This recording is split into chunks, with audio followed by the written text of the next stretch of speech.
with Mike Kerlinger. Mike has joined us recently. Good morning.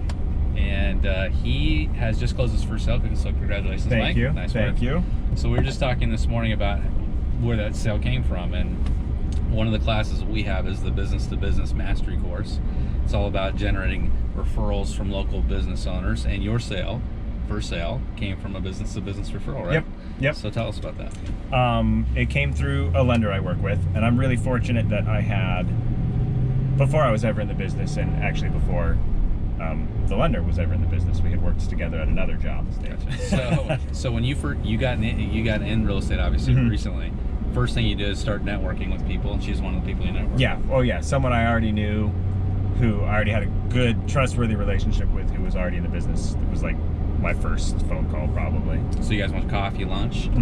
Yeah, she was the first person to take me out to lunch, I think 2 days after I signed. And then during that conversation, you said, hey, maybe I could send you some business. You can send me some business?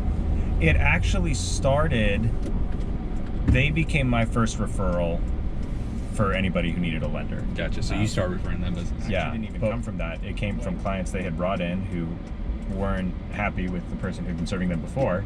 And because I had spent time with them and I'd already had that relationship, they said, I think Mike would be really good for this couple. Let's call him. So it actually wasn't through any official referral system. It was just a business to business referral. Yeah. Yeah. We like Mike. We think they'll like him too. So let's all do stuff together. And let's talk about this. So they hand the buyer off to you, and of course they're going to do the loan, I'm sure. And did you stay in contact and say, hey, here's what happened, and did you keep updating them since they sent you the referral? Oh yeah, we were in communication, probably excessively by some standards.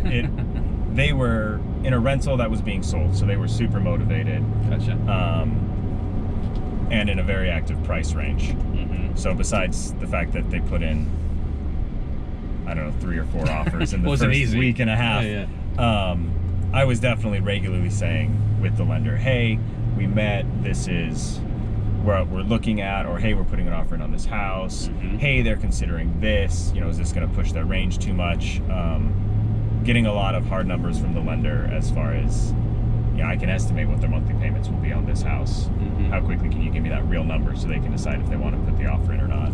So I think what's interesting is that all agents get calls from lenders and title companies and warranty people, and you kind of get jaded to it over time, and you say, no, I'm not going to do that, but it's an opportunity. You should accept all those coffees, all those lunches, and during the conversation, my trick over the years has been, not a trick, but kind of my approach has been to say, hey, aside from my direct business, how can I help you? Who I'm talking to, the lender, the title person. Sure. And it always stops them dead in their tracks. And they're like, well, and then they'll come up with something, or they won't. And I'll say, can I tell you one way you can help me? And they always say, yeah. Because I've led with their need. You lead with their need.